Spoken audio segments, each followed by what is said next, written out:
Hold on. Sorry. Hello, this is Dylan Miller on Daily Dose of Dylan. Google Podcasts, Spotify, Spreaker, or iHeartRadio. Alright, this is Daily Dose of Dylan. We got some good stuff today.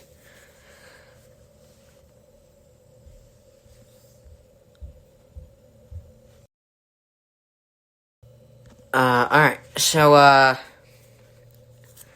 is there anything that we should be looking forward to?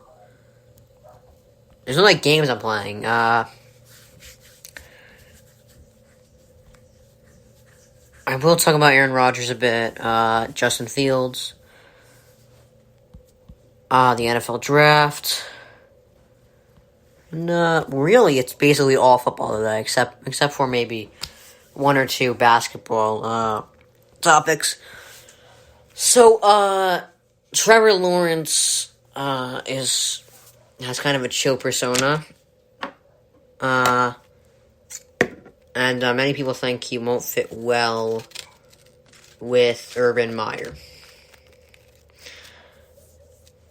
Look at Tony Dungy, chiller head coach, kind of nicer. And Peyton Manning, kind of intense. How'd that work out? Got a Super Bowl. Urban Meyer is as smart as Tony Dungy is, and Lawrence, although it would be pretty crazy to say he is at Peyton Manning's level in any sense,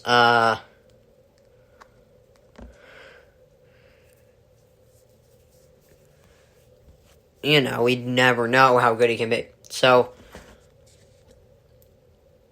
Urban Meyer, one of the smartest head coaches in college football. Him and Nick Saban might be the two smartest guys there. I would take smart over tough. Sean McVay is smart. Dan Campbell is tough.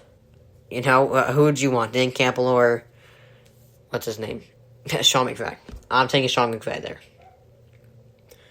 So, I don't think this is going to be much of a problem. I think it's, a great match. I think Belichick and Brady are kind of different. Brady's a little more upbeat. Belichick's a little more, he's a little more grumpy. So, I don't think two different guys is a bad combo.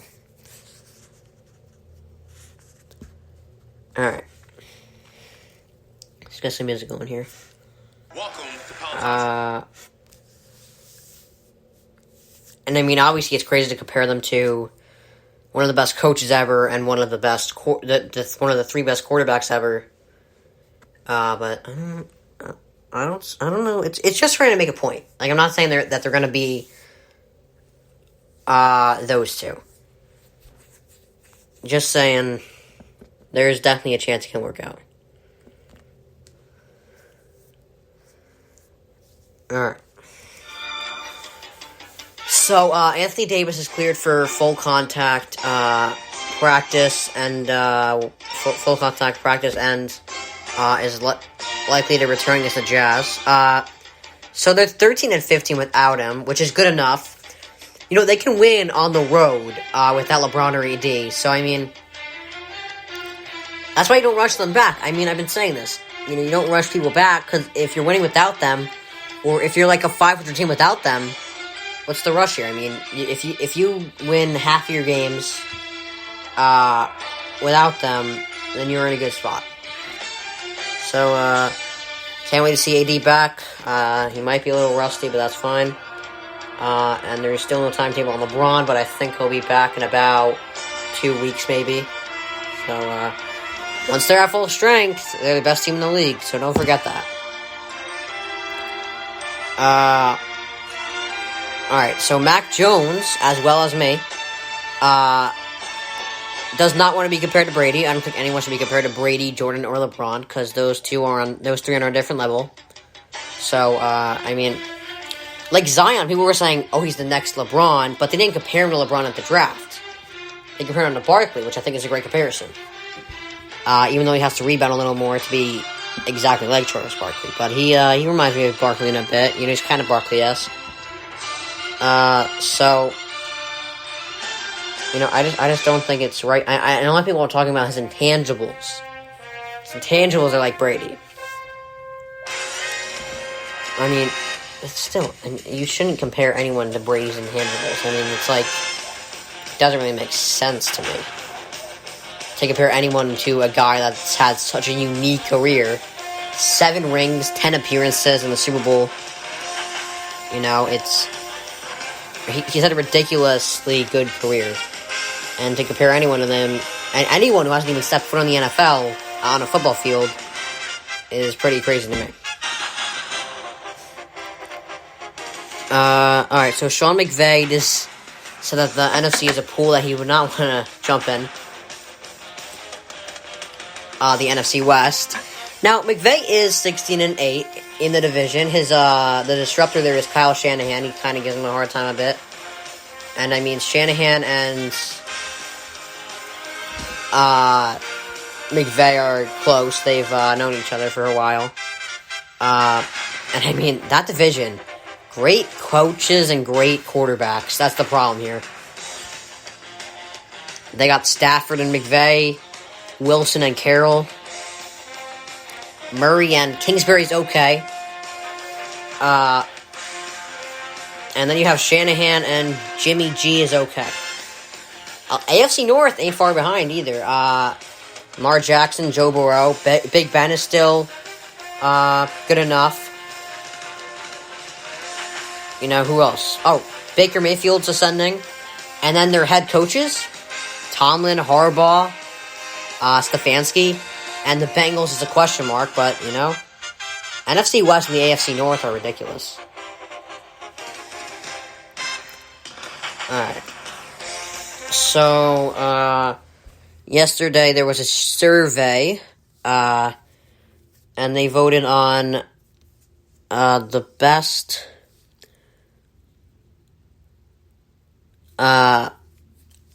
drafting front office. So, Saints GM was number 5.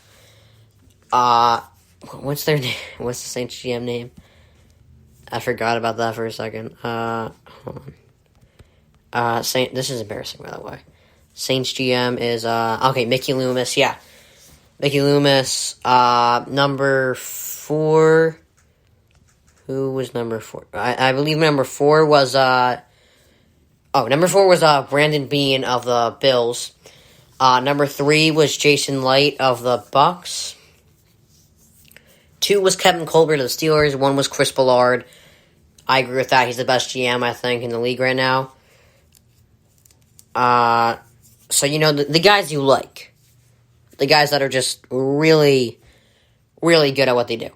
Out of the guys that were ranked, is his name John Gruden? I don't know. John Gruden was last. So, I mean, I don't know what to make of this, because, I mean, and I've always thought Gruden was a great coach who can't do personnel. Can't draft well. He traded, 5 first-round picks for Amari Cooper and Khalil Mack, and he only got one good player in Josh Jacobs out of that. He's like a kid in a candy store. Like, you see something flashing, he's like, I don't like that. They picked Henry Ruggs, because now Henry Ruggs was a top 3 receiver in the draft class. I can see you picking him, but he picked him before CeeDee Lamb and Jerry Jeudy, who were clearly better. So, I mean, I don't love his drafting, He's had a lot of meh picks. He had one good pick. So he's a great coach who cannot do personnel. That's the bottom line there. And it wasn't just on John Gruden, it's Mark Mayock as well. They both haven't done a very good job at building that team around Derek Carr and Josh Jacobs when they should be able to do that. So, I mean, Raiders got to pick it up. People are like, oh, Derek Carr can go. Derek Carr can get traded. No, he's the only thing saving you. Oh, Matt Ryan is kind of holding the Falcons back. No, he's saving the Falcons right now. Alright, so Ryan Khalil of, who used to play for the Jets, he said that the Jets did not give Sam Darnold any room to grow. And, I mean, no one can do it alone. No one can do it without a coach in the NFL. Brady had Belichick. Peyton Manning had Tony Dungy. What's his face? Joe Montana had Bill Walsh. Breeze had Sean Payton. Yeah, I think if you look at 10 of the best quarterbacks ever, Elway had Shanahan.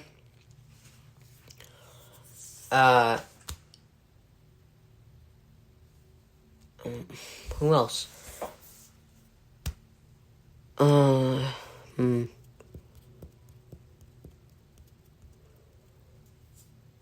Let's see. Who else is a great quarterback? Let's see. Oh. Dan Marino, I believe, had Don Shula for some of his career.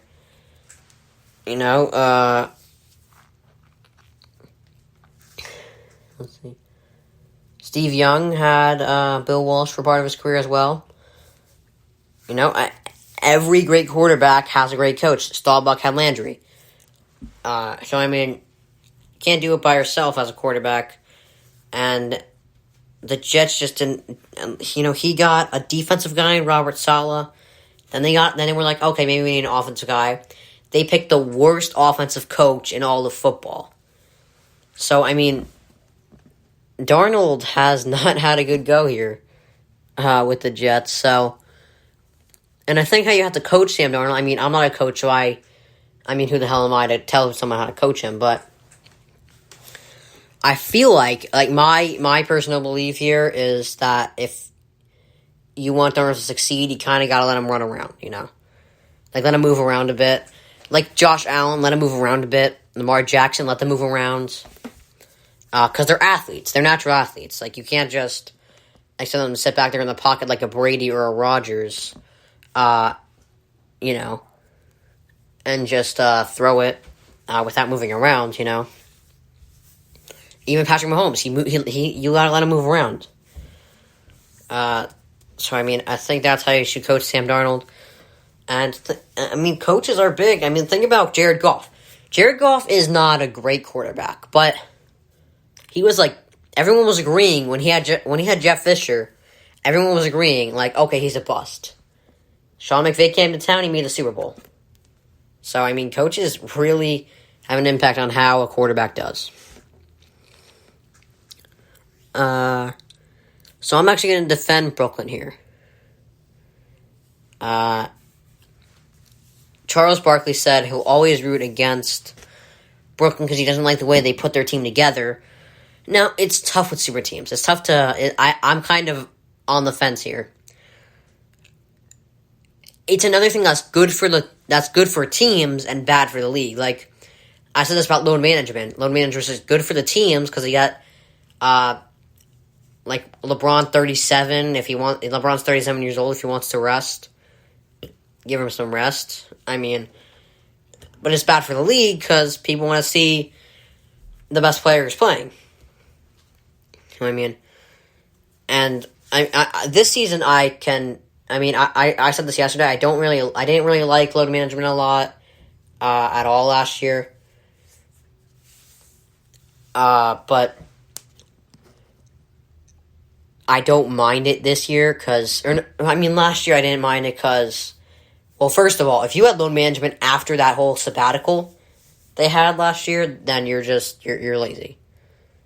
You had like a 3-month break. Like, I don't think anyone took load management either. So, but I mean, this year I can tolerate it because it's a condensed season, and I mean,